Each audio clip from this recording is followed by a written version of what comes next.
حجی اگلا سوال یہ ہے کہ حضرت عائشہ جو حدیث بیان کرتے ہیں مشکات میں کہ حضرت عائشہ رضی اللہ تعالیٰ عنہا نے نبی علیہ الصلوۃ والسلام سے پوچھا کہ کوئی شخص ایسا بھی ہے کہ جس کی نیکیاں ستاروں کی مانند ہوں، تو اللہ کے رسول علیہ الصلوۃ والسلام نے فرمایا عمر. تو پھر حضرت عائشہ رضی اللہ تعالیٰ عنہ نے پوچھا ابو بکر، تو اللہ کے رسول علیہ الصلوۃ والسلام نے فرمایا عمر کی ساری نیکیاں ابو بکر کی غار ثور کے مقابلے میں ایک نیکی کے مانند ہیں. ضعیف روایت ہے، بلکہ یہ ضعیف نہیں جھوٹی روایت ہے. سنن کبری البیہقی میں شیخ البانی نے، شیخ زبیل زئی نے، دونوں نے کہا ہے کہ یہ من گھڑت روایت ہے. میں اس کو من گھڑت اس لیے بھی سمجھتا ہوں کہ میں حضرت عمر کی نیکیوں کو ستاروں سے بھی زیادہ مانتا ہوں. ٹیکنیکلی میں ثابت کروں گا ان کے جو امت پہ احسانات ہیں، صدقہ جاریہ ہے، وہ آپ سوچ بھی نہیں سکتے. ستارے تو تھوڑے رہ جائیں گے کیونکہ ان لمیٹڈ ہے. میں تو امام بخاری کی نیکیوں کو ستاروں سے زیادہ مانتا ہوں جو انہوں نے دین کے لیے کنٹریبیوٹ کر دیا. ٹھیک ہے، تو یہ ضعیف روایتیں ان کو بیان نہیں کرنا چاہیے، کہانیاں بیان نہیں کرنی چاہیے، وہ چیزیں بیان کرنی چاہیے جو صحیح سند سے ثابت ہوں. ہمارے خلفائے راشدین، ہمارے صحابہ کرام، ہمارے محبوب صلی اللہ علیہ وآلہ وسلم جھوٹی روایتوں کے محتاج نہیں ہیں اپنی شان کے لیے. ان کی شان میں کتاب و سنت کے اندر بہت سے دلائل موجود ہیں.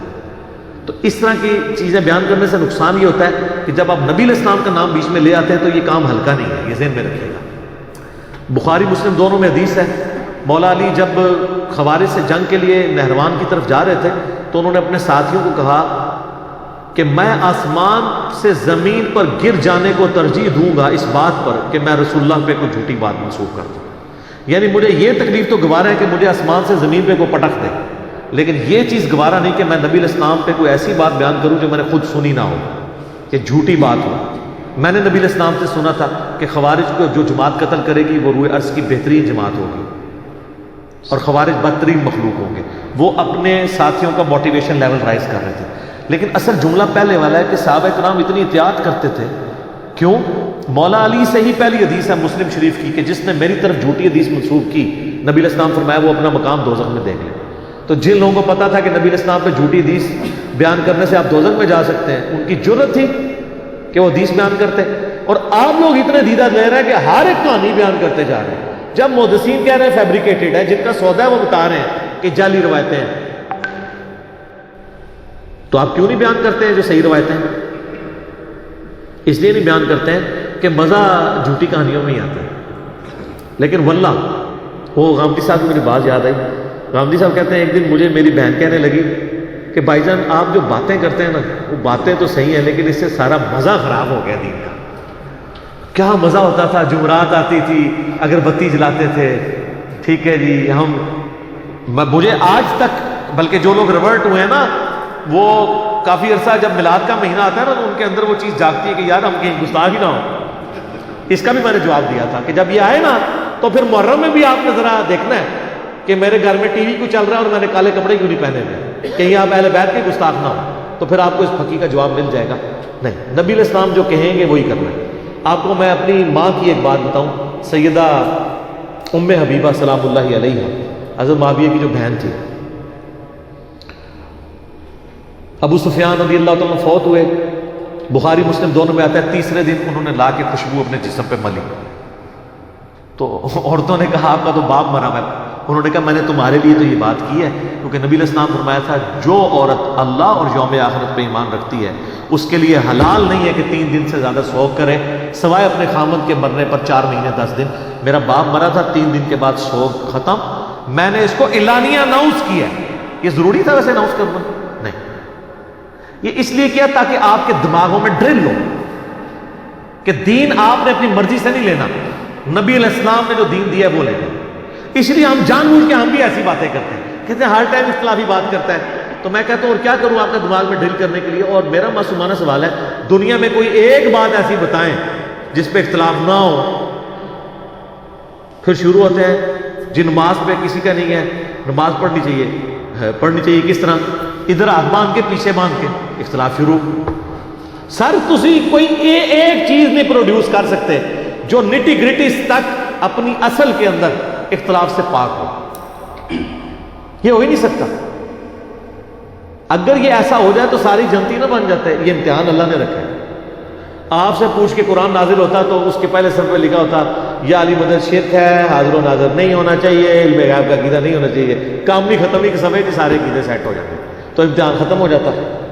اللہ نے یہ قرآن میں اصول بیان کیا، پھر دیکھا کہ کون ہماری، قرآن میں یہ بھی آیا تھا نا کہ جو لوگ ہماری آیات میں ہمیں ہرانے کی کوشش کرتے ہیں ان کو عذاب دیں گے۔ یہ اللہ کو ہرانے کی کوشش کرتے ہیں جب یہ مولڈ کرتے ہیں۔ قرآن میں سورہ قصص کی 44 نمبر آیا تھا نا، اے نبی کوہ طور کے موقع پر جب ہم نے موسیٰ کو ندا دی، نہ آپ وہاں موجود تھے اور نہ گواہ تھے، تو حاضر و ناظر دونوں ختم ہو گیا۔ باقی جگہ آتے تھے اے نبی تم موجود تو نہیں تھے جب ہم نے کوہ طور پہ موسیٰ کو پکارا، تم وہاں موجود نہیں تھے جب مریم کی کفالت کے لیے کلمے ڈالی جا رہی تھی، آل عمران میں آتا ہے، تو وہاں یہ ہمارے بریلوی اور ماں میں کہتے تھے یہاں لکھا ہے موجود نہیں تھے، یہ تو نہیں لکھا کہ وہ دیکھ نہیں رہے تھے، روحانی طور پہ موجود تھے، شاہد تھے لیکن موجود نہیں تھے۔ جب شاہد والی آیت آئی تو آپ حیران ہوں گے، انہوں نے ترجمہ ہی بدل دیا۔ اے نبی علیہ السلام نہ آپ وہاں حاضر تھے نہ موجود تھے، وہ ترجمہ ہی بدل چھڑیا۔ اور اس سے بڑھ کر مفتی احمد خان نعیمی صاحب نے جال حق میں اس آیت کو کوٹ کر کے آیت ہی آدھی لکھ دی۔ انہوں نے کہا اس میں تو یہ لکھا ہے کہ اے نبی آپ وہاں موجود نہیں تھے، یہ کب لکھا ہے کہ اے نبی آپ شاہد نہیں تھے؟ آیت ہی آدھی لکھ دی۔ سر یہ کوئی مسلمان کام کر سکتا ہے؟ تو یہ تحریف کن لوگوں نے کی ہے؟ تو سر ایک بار جھوم کے کہیں نا، پھر نہ میں وہابی نہ میں بابی، میں ہوں مسلم علمی کتابی، جھوم کے یہ کہنا ہے۔ وہ جو دوسرے والا نا وہ جھومے بغیر کہنا ہے، آرام سے داڑھی کو ہاتھ لگا کے کسی کی ٹھوڑی پکڑ کے کہ مرنے سے پہلے ہے مسلمان، کر لے اس پہ غور، کتابوں کا خدا اور ہے، بابوں کا خدا اور، ٹھیک ہے؟ تو اچھا یہ میں مزاح کے انداز میں آپ تک میسیج اس لیے کنوے نہیں کرتا کہ مزاحیہ پروگرام چلانے والے میری تعریف کرنا شروع کرتے ہیں کہ انہیں بھی ایک تھیٹر لایا ہے۔ سارے تھیٹر نہیں ہے، یہ ریئل گلا ہے، یہ اوریجنل باتیں ہیں اور اس کے اوپر آپ کی آخرت ڈیپینڈ ہے اور آپ کو مفت بتائی جا رہی ہیں۔ سر یہ پیسے لے کے بھی آپ کو کوئی بتائے نا تو وہ بھی آپ پہ احسان کر رہا ہوگا، کیونکہ ہمیشہ کی کامیابیاں مقدر ہونے والی ہیں انشاءاللہ۔ یہ تو آگے جا کے پتہ چلے گا نا، یا پتہ لگے گا یا لگ پتہ جائے گا۔ دعا کرو لگ پتہ نہ جائے، پتہ ہی لگے کہ ہاں یار میں صحیح ڈیسیژن کیتا سی۔ لگ پتہ گیا نا تو پھر کام خراب ہے۔ ٹھیک ہو گیا جی؟